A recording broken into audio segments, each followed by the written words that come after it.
السلام عليكم ورحمة الله. أهلا بكم معانا في كورس ال O2C. إن شاء الله النهاردة هنبدأ تاني فيديو لنا في ال O2C، وهنبدأ إن شاء الله شرح Respiratory Disorder، وهنبتدي بالكف. إن شاء الله النهاردة هنتكلم عن إيه هي الكف وإيه الأمراض اللي بتسبب الكف. تعالوا دلوقتي قبل ما نتكلم عن الكف تعالوا نعرف إيه هي مكونات الجهاز التنفسي. تعالوا نتعرف على الأناتومي بتاع Respiratory Tract. عندي Respiratory Tract بتنقسم إلى جزئين: Upper Respiratory Tract و Lower Respiratory Tract. عندي الأبر respiratory tract بتتكون من النيزل كافيتي، وعندنا الفاركس واللاريكس، إنما اللور respiratory tract بتتكون من التراكية والبرونكاي واللانجز. تعالوا نتعرف على كل واحدة منهم بالتفصيل. تعالوا نتكلم عن الأبر respiratory tract.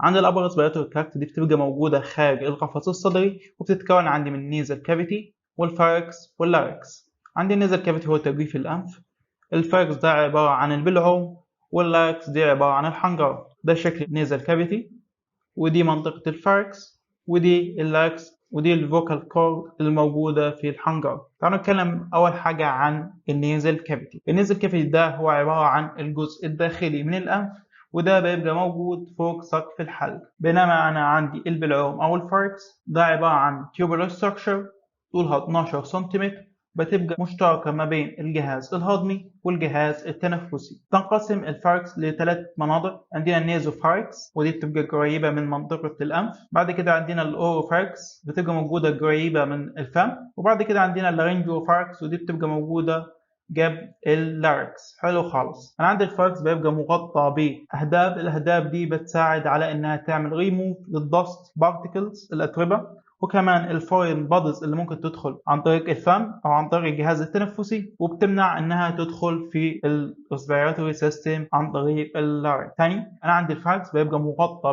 باهداب، الاهداب دي بتساعد على انها تزيل الاتربه والاجسام الغريبه، تمنع انها تدخل في الحنجره، وكمان بتمنع دخولها في الجهاز التنفسي. حلو خالص. بعد كده عندنا اللارynx اللي هي الفويس بوكس او الحنجره بالعربي. دي بيبقى شكلها شكل مثلث، بتبقى عبارة عن حلقة وصل ما بين الفاركس والتراكية، بتبقى دقيقة موجودة في نص العنق.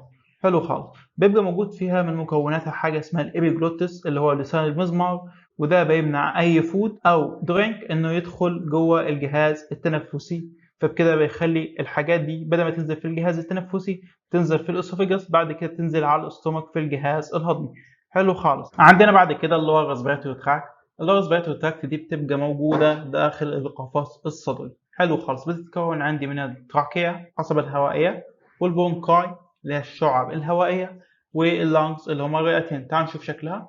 ده المنظر بتاعها. دي عندنا التراكية، دي عندي الرايت برونكاي والليفت برونكاي، بعد كده عندي الرايت لانج والليفت لانج. حلو خالص. تعالوا نتكلم على التراكية والبرونكاي. أنا عندي التراكية دي عبارة عن كاروتيج تيوب طولها 11 سنتيمتر، بتنقسم عند الفقرة الخامسة صدغية إلى رايت بونكاي وليفت بونكاي، والبونكاي دي بتنقسم إلى بونكيولز، وبعد كده بتديني البونكيال تريز أو الشعب الهوائية. حلو خالص. أنا عندي اللانج بتبقى شكلها شكل مخروطي، بتنقسم عندي في الليفت لانج إلى 2 لوب، إنما في الرايت لانج تنقسم إلى 3 لوبس.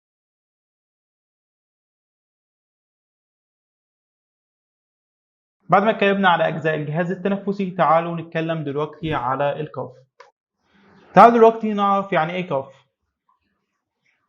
الكف عبارة عن ريفلكس أكشن، وظيفته إنه يعمل ريموف للفورين بوديز اللي دخلت الإير باس واي، وده علشان ما تدخلش جوه الجهاز التنفسي وممكن تعمل اختناق. حلو خالص. والاكشن ده بيبقى جاي من المخ، من منطقه في المخ اسمها الكاف سنتر. انا عندي اكتر سبب ممكن يسبب الكف هو الفيرال انفكشن. يعني على سبيل المثال عندي كان الكورونا السنه اللي فاتت، كان من اشهر الحاجات اللي بتعملها هي دراي كاف. ممكن تحصل طبعا بسبب بعض السيمبتومز زي الكولد او الفلو. تعالوا دلوقتي نتعرف على اسباب الكف. ودلوقتي هنتكلم على اسباب الكف. أكتر سبب بيسبب الكف عندي هو الفيرال انفكشن. بعد كده عندي الأبر ايرواي كاف سندروم، ودي ليها اسم تاني اسمه بوست نيزل دريب، ودي بتشمل الألرجي. وكمان عندي الأكيوت برونكايتس. بعد كده في برضه أسباب تاني allergic كيزز، بس بتبقى أقل شوية في الكومن بتاعها. عندي الكروب والكرونيك برونكايتس والسي او بي دي اللي هو الكرونيك اوبستراكتيف بالمونري ديزيز. وبعد كده عندي الازمه والنيمونيا والاي سي انهبيتورز. بعد كده الاسباب النادره عندي الهارت فيلير، برونكو اكسس، التي بي والكانسر والنيموثوركس واللانج ابسس والنوكارديوزز والجيرد كف بسبب حاجه نفسيه. فدلوقتي هنتكلم على واحده واحده بالتفصيل ونعرف اسباب الكف وازاي اتعامل مع الكيسز دي. فيلا بينا. تعالوا دلوقتي نتكلم عن most likely cases للكف. الفيرال انفكشن. حلو خالص. انا عندي الفيرال انفكشن كف دي ممكن تحصل صدم، يعني ممكن العيان ينام يصحى يلاقي ان عنده كف وبيكح وممكن يلاقي كمان فيفر.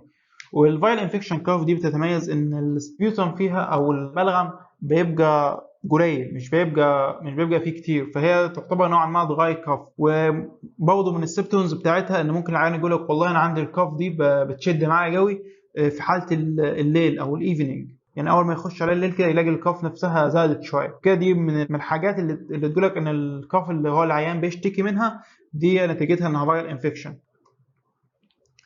الفيرال انفكشن كف اللي هي بتحصل بسبب الكولد دي ممكن تقعد من 7 ل 10 ايام، بس لو زاد اكتر من 14 يوم فبكده العيان يكون دخل في حاجه اسمها بوست فيرال كف، او ممكن يكون دخل عندي في بكتيريال سكندري انفكشن.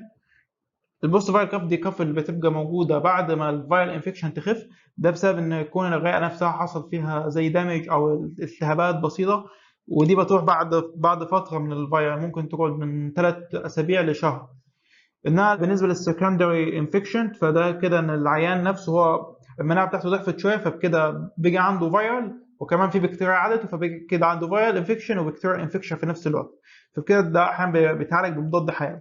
وبالنسبه لحاله السكند فايرال انفكشن انا ممكن اتعامل معاها عادي في الصيدليه، بس في بعض الناس يعني بيحصل عندهم مس اندرستاند، يعني في بعض الناس معتقدين لا ان لما العيان يخش في سكند بكتيريال انفكشن لا ده أنا لازم اعمله في، لا يعني انا ممكن اتعامل معاه عادي في الصيدليه وادي له المضاد الحيوي المناسب اللي هيعالج الحاجه بتاعته، بس لو لقيت ان الحاله نفسها بتسوء وانا بدي له المضاد الحيوي فبكده انا لازم اعمله ريفير. يبقى انا لو اكتشفت ان العيان بتاعي جاله سكند انفكشن فانا بتعامل معاه، بس ولكن لو اديته علاج ولقيته بعد كده ما استجابش ليه فانا طبعا هعمل له ريفير. حلو خالص. تعالوا نكمل. هنتكلم دلوقتي عن لايكلي كيسز للكف.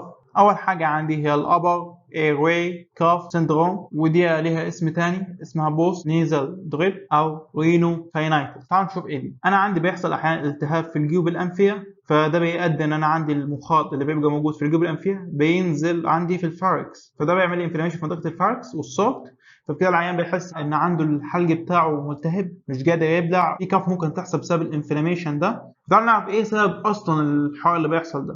والله قال لك ان البوست نيزل دريب ده مصطلح واسع شويه، فهو بيشمل اسباب كتير متعلقه بالجيوب الانفيه اللي هي ممكن تؤدي عندي ان يحصل كف. طب ايه السيمبتومز اللي ممكن تحصل عندي؟ ممكن يحصل طبعا زي ما قلنا بيحصل سور ثروت اللي هو حاجان في الحلق، ممكن العيان يعاني من كحه مستمره مش بتوقف، ممكن يحس ان الصوت بتاعه رايح او في بحه كده مش قادر يتكلم كويس، دايما بيحس ان في حاجه عالجه في حلقه، بيحس ان مثلا في حاجه واقفه في زوره كده، يقول لك يا دكتور انا في حاجه واقفه في زوري مش عارف ابلع او مضايقاني مثلا. بيحس ان في عنده في الحلق بتاعه بيبقى في حاجه كده لزجه مش قادر يبلعها بسبب كميه المخاطر بتنزل في منطقه الصوت، فبيحس انه دايما في حاجه لازقه في حلقه كده مش عارف يبلعها. طبعا بيحس بان الحلق بتاعه فيه الم فظيع، فيقول لك ان يا دكتور انا حلقي بيحرقني جامد بسبب الحكايه دي. ممكن يحصل هورسن فويس ان هو الصوت بتاعه يبقى كده مبحوح خالص كده في بحه كده، صوته مش اللي هو الصوت الطبيعي بتاعه. تمام كده حلو خالص، كده احنا عرفنا السيمبتومز. تعالوا نكمل بقى. فهي من مميزاتها بقى زي ما قلنا ان عندي النيزل تشارج بينزل يروح عندي في منطقه الصوت اللي هو منطقه الحلق، فده بيعمل عندي abnormal sensation، طبعا ان العيان بيحس ان في حاجه لازقه في حلقه. طبعا زي ما قلنا بيبقى في ميوكس بقى، والعيان ممكن يسالك يا دكتور انا ممكن ابلع الميوكس ده ولا لا، وهكذا يعني. تمام حلو خالص. تعال نكمل. يعني لو عيان مثلا جاي يشتكي عندي ان في عنده كونيك كف، فهي غالبا بتبقى بسبب اليو اي سي اس اللي هو الابر ايرواي كاف سيندروم، او اللي هي اسمها ليها اسم تاني اللي هي البوست نيزل دريب. تمام خالص. يعني ممكن دي تسبب لي حاجه اسمها كرونيك كاف او ريزيستنج كاف اللي هي نفس المصطلح. تمام خالص. فانا عندي الالرجي دي اكتر سبب ممكن يسبب upper respiratory cough syndrome. الكاف اللي بسبب الالرجي دي بتبقى non productive cough وبتسوق بالليل، يبقى دي فيها شبه من الفيرال انفكشن انها برضه بتسوق بالليل. حلو خالص. فكده يبقى لما اجي اعالج العيان اللي هو عنده الابر ايرواي كاف سندروم ده هديله ايه؟ هو قال لك ان السبب بتاعها بيبقى غالبا بيبقى الرجي، انا هديله كده حاجه انتي هيستامين، حاجه كده مضاده للالرجي، وكمان حاجه دي كونجستنت علشان تقلل المخاط اللي موجود في منطقه الساينس. حلو خالص. يبقى كده انا عندي العلاج المناسب للعيان ده هي مش كاف سبريسنت، مش هديله حاجه انتي تصب او كاف سبريسور، لا انا هديله حاجه انتي هيستامين ودي كونجستنت. حلو خالص. هنتكلم دلوقتي على الاكيوت برونكايتس او الالتهاب الحاد في الشعب الهوائيه. دايما بيحصل التهاب الشعب الهوائيه في فصل الخريف والشتاء، والسيمبتومز بتاعته دايما بتبقى مشابهة للسيمبتومز بتاعت الفيرال انفكشن بتاعت الأبر ريسبيراتوري تراكت، ولكن بيبقى في فرق جوهري بين الاتنين، إن العيان بيشتكي إن عنده ديسبنيا، وكمان بيبقى عنده سويزنج. ديسبنيا معناها إن العيان بيحس إن نفسه ضيق مش قادر ياخد نفسه، والسويزنج ده اللي هو إن العيان بيحس إن في صوت هو بيتنفس زي صوت الشيشة كده أو صوت صفير في الصدر هو بيتنفس. الصوت ده بيبقى بسبب إن أنا عندي البونكاي بيبقى فيها ميوكس زي كده، فلما العيان يجي ياخد نفسه بيحصل الصوت ده. زي ما احنا شايفين ده شكل النورمال بونكاي، وده شكل البونكاي بعد ما حصل لها انفلاميشن.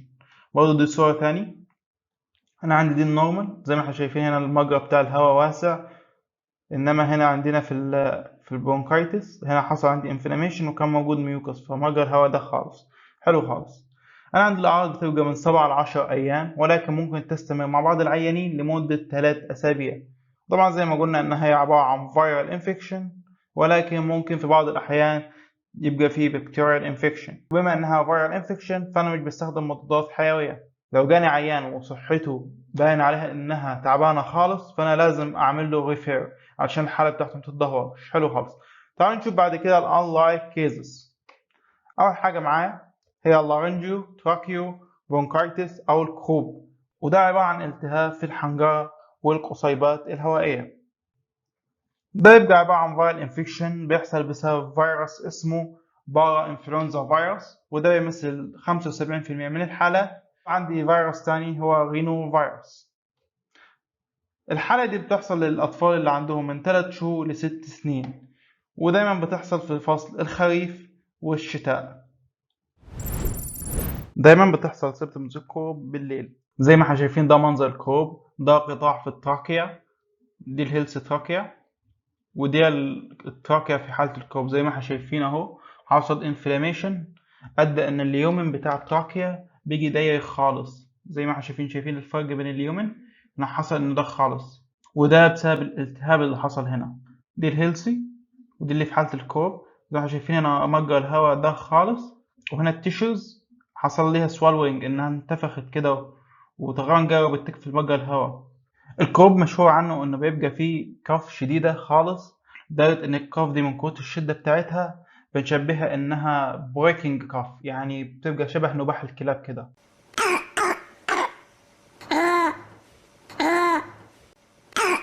عند الطفل بيبقى صعب انه يقدر ياخد نفسه وبيكافح علشان يقدر ياخد نفسه، بيقعد ينهج جامد عشان يقدر ياخد نفسه كويس، وده بسبب الضيق اللي حصل عندي في مجرى الهواء.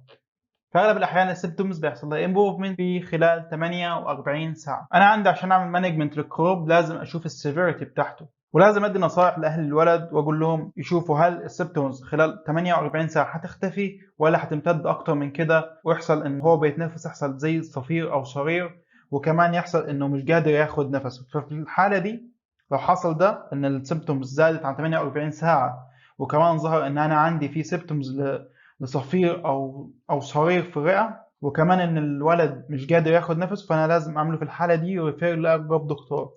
احسن علاج ممكن استخدمه للتشايلد اللي عنده ستريدر ان انا استخدم اورال او ماسكولار انجكشن للديكساميثازون، او حتى استخدم بخاخه.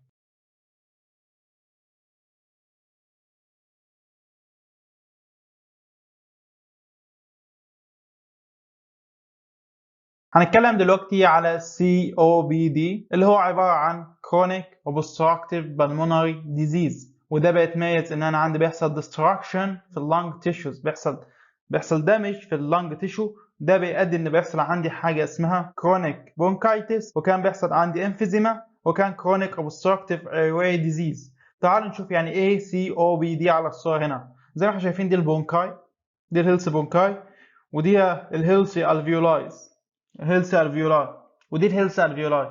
زي ما احنا شايفين هنا في حاله السي او بي دي، زي ما احنا شايفين اللنج هنا شكلها متغير. هنا عندي البونكاي نفسها حصل فيها ناروينج، وكمان حصل لها بلوك بسبب الميوكس. في حين انا عندي الالفيولاي العدد بتاعها قل. هنا هتلاقي عددهم هنا 9، هنا بيجوا 4، كل الفيولاي فتحت على الثانيه. فده كده هيؤدي ان كميه الهواء او الاكسجين اللي ممكن الرئه تاخده من الدم هتقل، وده بسميه امفيزيما. يبقى الشكل ده بسميه امفيزيما، اللي هو عباره عن الفيولار ديستراكشن. حلو خالص. طب بيتميز بايه اللي هو السي او بي دي؟ ده بيتميز ان بيحصل عندي فيه كف، بيبقى فيه عندي سبيوتوم برودكشن، بيبقى انكريز في البريثلسنس، اللي هو عباره عن العيان مش قادر ياخد نفس او حصل عنده ضيق في التنفس، واحيانا العلاج مش بيبقى فعال معاه. فعيانين السي او بي دي بيبقى عندهم في فترات معينه كده بيحصل عندهم نوبات بيحصل فيها decreasing او reduce للاكتيفيتي بتاعتهم، وبيزيد عندي breathlessness او ضيق في التنفس بصوره واضحه قوي، لدرجه ان انا لازم اعمل لهم ريفير للدكتور في الحاله دي، لانهم في الحاله دي بيكونوا محتاجين ان هم ياخدوا انتيبيوتكس، وكان احيانا بيكونوا عايزين سترويد ثيرابي. حلو خالص. بالنسبه للناس اللي عندهم هيستوري بالسموكينج، ده يعتبر من اهم الفاكتورز اللي ممكن تسبب عندي كرونيك برونكايتس. لكده لما يجيني واحد الصيدليه بيبقى عنده سموكينج هيستوري، لازم اقول له يوقف السموكينج علشان الحاله بتاعته ما تتدهورش. بالنسبه للناس نون سموكرز، ممكن يحصل اكوت برونكايت بسبب الابر ايرواي كاف سندروم، او بسبب الازمه، او بسبب الجاسترو اسوفيجيال ريفلكس ديزيز. تعالوا نكمل بعد كده. دلوقتي هنتكلم عن الازمه او الغبو بالعربي. الازمه عباره عن chronic inflammation condition، بيتميز ان في كاف، بيبقى في سويزنج، بيبقى في عندنا chest tenderness، بيبقى ان في ضيق في الصدر، وكمان بيبقى في عندنا shorten of the breath، او بيبقى في عندنا قصر في النفس. زي ما احنا شايفين في الصورة دي، أنا عندي دي النورمال لانج، ودي عندي الأزماتيك لانج. عندي النورمال لانج بيبقى عندي اليومن بتاع البونكاي بيبقى واسع، بيبقى عندي فيه نورمال أماونت أوف ميوكس، وكمان عندي الماسلز بيبقى فيها ريلاكسيشن. إنما عندي في الأزماتيك لانج أنا عندي بيبقى اليومن بيبقى ضيق بسبب إن حصل فيه swallowing، بيبقى عندي فيه excess amount of mucus، وكمان عندي الماسل بيبقى فيها tenderness. بتتميز الأزمة إن السيمبتومز بتاعتها دايما بتسوء بالليل، وكمان الأزمة بتحصل لما العيان يتعرض للتريجرز اللي بتسبب الأزمة. زي مثلا العيان ده عنده ألرجي مثلا من التراب، عنده ألرجي مثلا من وبر الحيوانات، فلما يتعرض العيان للحاجات دي على طول بيدخل في نوبة أزمة.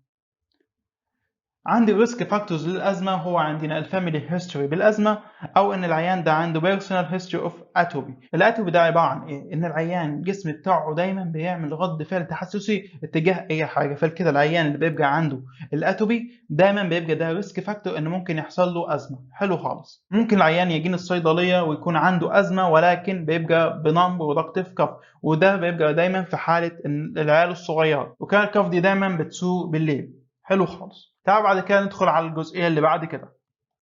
تعالوا دلوقتي نتكلم عن النمونيا أو الالتهاب الرئوي. النمونيا هي عبارة عن community acquired، يعني إنها بتحصل أو بيحصل إصابة بها بسبب البيئة المحيطة مش بسبب المستشفيات. أنا عندي النمونيا في الأغلب بتكون bacterial infection، خصوصا بتبقى عبارة عن streptonيموني، ودي بتمثل 80% من الكيزز. وفي بعض الباثوجينز ممكن تسبب برضه نمونيا زي الكلاميديا والمايكوبلازما. ده منظر النورمال اير ساكس. انما دي لما يحصل انفلاميشن او يحصل نيمونيا، انا برضه نفس النظام. انا عندي الاير ساكس دي لما يحصل انفلاميشن. انا عندي النيمونيا دايما بتحصل في فصل الخريف والشتاء. النيمونيا في اول يومين بتبقى عباره عن نون برودكتيف وبينفول، بعد كده بتبقى برودكتيف، ويبقى الاسبيوتم ممكن يبقى لونه احمر، وده بسبب ان عندي السمول بلاد كابيلاريز ممكن يحصل لها رابشر وتطلع بعض الدم، فكده الاسبيوتم بتاعي بيبقى لونه احمر. الكف دايما بتسوء بالليل. انا عندي احيانا البيشنت بيبقى انويل، بيبقى عنده هاي فيفر اعلى من 38 درجه مئويه، بيبقى عنده منيجي يعني الجسم مكسر، عنده هيدك، عنده بريسلسنس، بيبقى عنده بالوراتيك بين، وده بيبقى بين موجود في الغشاء البلوري. دايما البين ده بيسوء لما العيان يجي ياخد نفسه.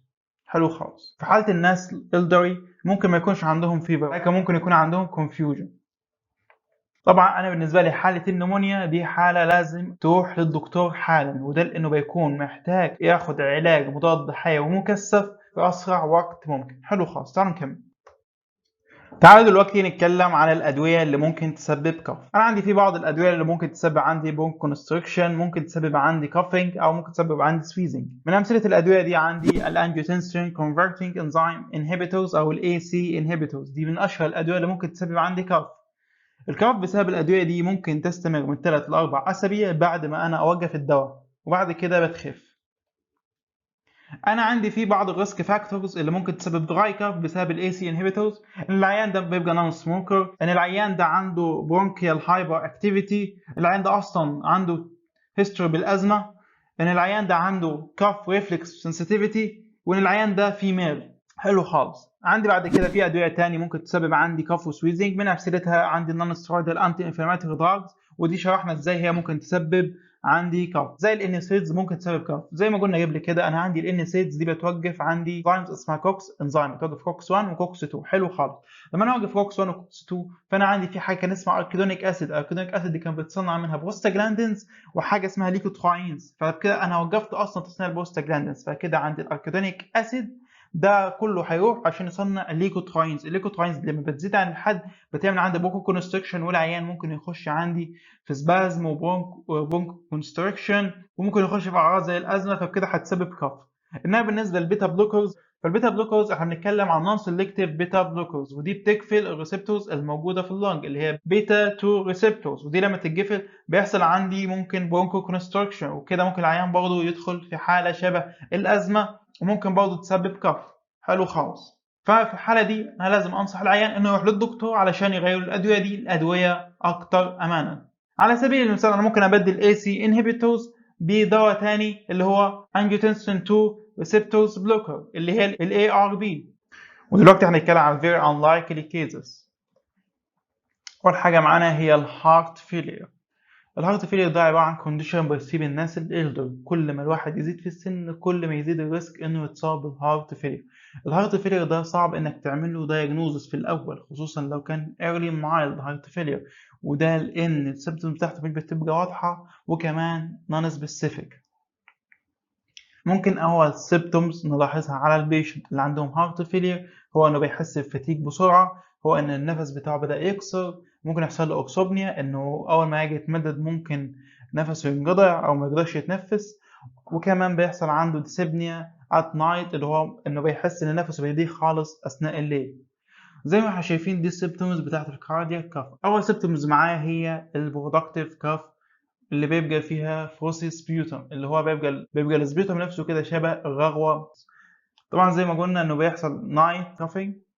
ممكن الاقي عندي في كرونيك دراي كاف مستمره، بلاحظ ان العيان اول ما يجي يطلع النفس بتاعه بيبدا يكح، العيان بيبدا يحس ان في bubbling sensation in the chest، وده معناه ان العيان بيحس ان في زي فرقيع هواء او في حاجه بتتحرك كده جوه الرئه بتاعته، والعيان برضه بيسمع فيه صوت جوه اللنج بتاعته.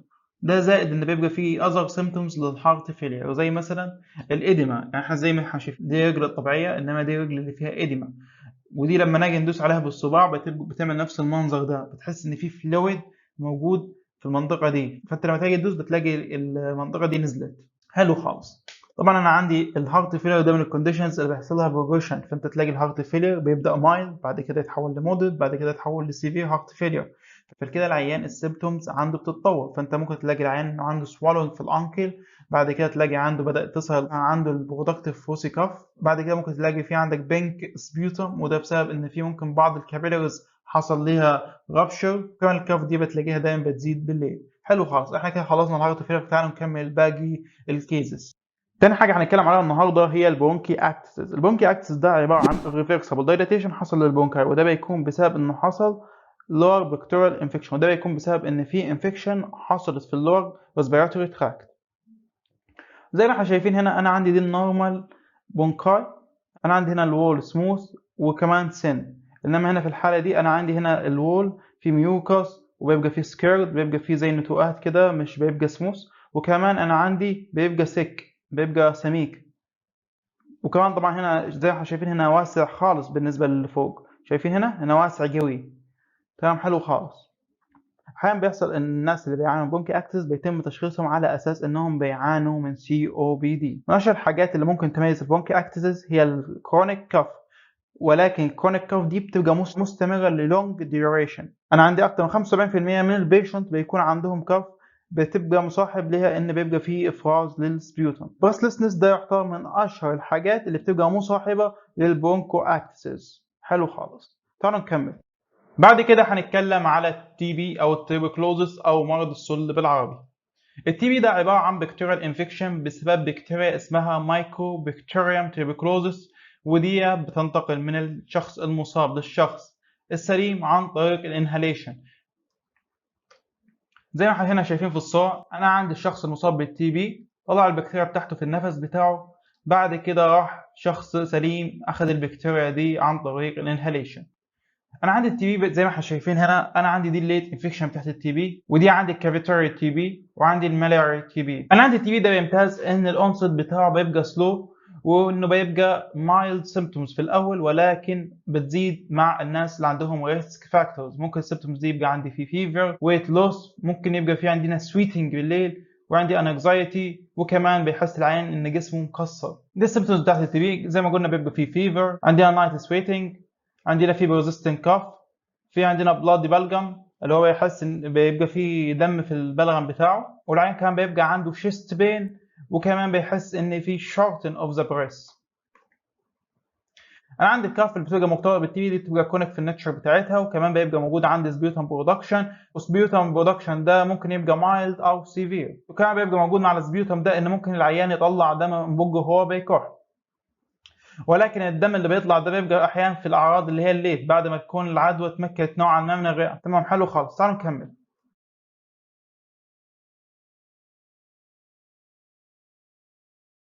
بعد كده هنتكلم على اخطر حاجه معانا النهارده، وهي اللانج كانسر. انا عندي اللانج كانسر ده يعتبر ثالث اكتر نوع من انواع الكانسر انتشارا. انا عندي اللانج كانسر بيبقى ليه مالتي سيمبتومز، بيبقى منها الكاف، الفاتيج، الشورتن اوف ذا بريست، والشيست بين، والويت لوس، وكمان لوس اوف ابيتايتس. احيانا الكاف دي بيبقى مصاحب لها سمول برودكشن اوف سبيوتم، واحيانا بيبقى موجوده عندي فيها بلاد. زي ما احنا شايفين دي الكومن سايد افكت لللانج كانسر. انا عندي بيرزيستنج كاف او اللي هي كرونيك كاف، انا بيبقى عندي فيه شورتن اوف ذا بريست، بيبقى عندي بلاد في الكاف، بيبقى عندي ويت لوس، بيبقى عندي بين في الشولدر والارم والشيست والباك بين. وكان العيان ده بيحصل معاه دايما انفكشن كتيره في الريسبيراتوري سيستم، كان العيان ده بيتصاب بانفكشن كتير في الريسبيراتوري سيستم. طبعا العيان في الحاله دي لازم اعمل له ريفير للجي بي، وكمان لازم يعمل شيست اكس راي علشان يشوف هل في لانج كانسر ولا لا. انا عندي احتمال ان الشخص يتصاب باللانج كانسر بيزيد مع الناس السموكرز. تعالوا نتعرف دلوقتي على الستيج بتاعه اللانج كانسر. احنا زي ما شايفين هنا انا عندي دي البؤره السرطانيه. انا عندي دي في ستيج 1 بتبقى اقل من 3 سنتيمتر. انا عندي في ستيج 2 البؤره السرطانيه بيبقى حجمها زاد وبتبقى اقل من 6 سنتيمتر، وكمان بتكون طلعت ميتاستاسيس او خلايا سرطانيه انتشرت في مكان تاني في الرئه. انا عندي في ستيج 3 البؤره السرطانيه بيكون حجمها زاد عن 6 سنتيمتر، وكمان الميتاستاسيس وصلت للليمف نودز وانتشرت في باقي اجزاء الجسم. انا بيكون في ستيج 4 بيكون عندي التيومر انتشر في باقي الاورجانز الثانيه اللي موجوده في الجسم. تعال نعرف الفاكتورز اللي بتسبب اللانج كانسر. اشهر فاكتور بيسبب اللانج كانسر هو السموكينج، working in the industry او العمل في الصناعه. بعد كده عندي الفاميلي هيستوري باللانج كانسر. بعد كده having chronic lung disease، ان الراجل ده عنده lung disease تانية زي مثلا عندي COPD او الحاجات دي. وطبعا عندي البوليوشن او التلوث ده من مسببات اللانج كانسر. بعد كده هنتكلم على اللانج ابسس. اللانج ابسس بيبقى مصاحب ليه وجود نون برودكتيف كاف، بيبقى موجود معاه كحه ناشفه، وكان بيبقى عندي موجود بلوراتيك بين اللي هو الم في الغشاء البلوري، وكمان بيبقى موجود في عندي ضيق في التنفس اللي هي الديسبنيا، وفي بعض السيمبتومز المتعلقه بالانفكشن زي بيبقى عندي في ماليجيا، وكان بيبقى عندي في فيفر. الصوره دي بيبقى توضح عندي شكل اللانج ابسس. ده منظر اللانج ابسس، بيبقى عندي بنفس المنظر ده، وكان بيبقى فيه موجود هنا عندي صديد او بص فراغ بتاع الغشاء البلوري.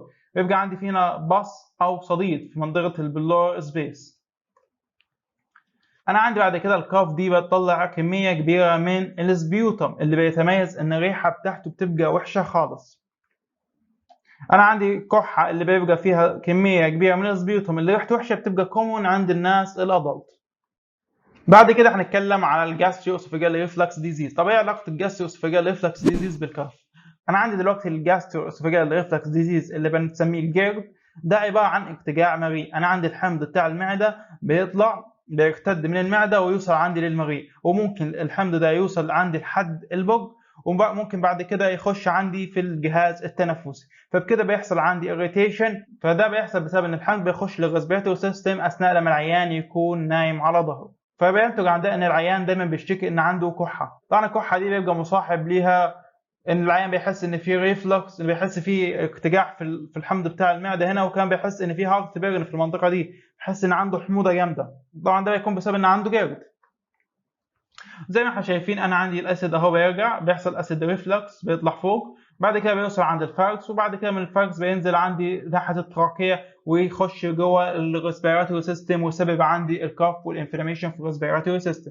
طبعا عم بيشتكي من عنده من هارت بير، بيبقى عنده الصوت بتاعه بيبقى في بحه، وكمان بيبقى عنده باد بريس، ان ريحه النفس بتاعته بتبقى كريهه خالص، وده بسبب ان اصلا عنده جيرد. طبعا احسن علاج للمريض اللي عنده كحه بسبب الجيرد هو ان انا استخدم معاه بروتون بامب انهبيتورز، وده لان اصلا القرحه سببها ان الحمض بيخش جوه الجهاز التنفسي. لما انا امنع تكون الحمض ده، فبكده الحمض ده مش هيخش الجهاز التنفسي ويسبب الكف دي. فكده يعتبر احسن علاج للعيان ده هو ان انا استخدم له بي بي اي، لان البي بي اي ده يعتبر من اقوى الادويه اللي بتعالج الاسيديتي.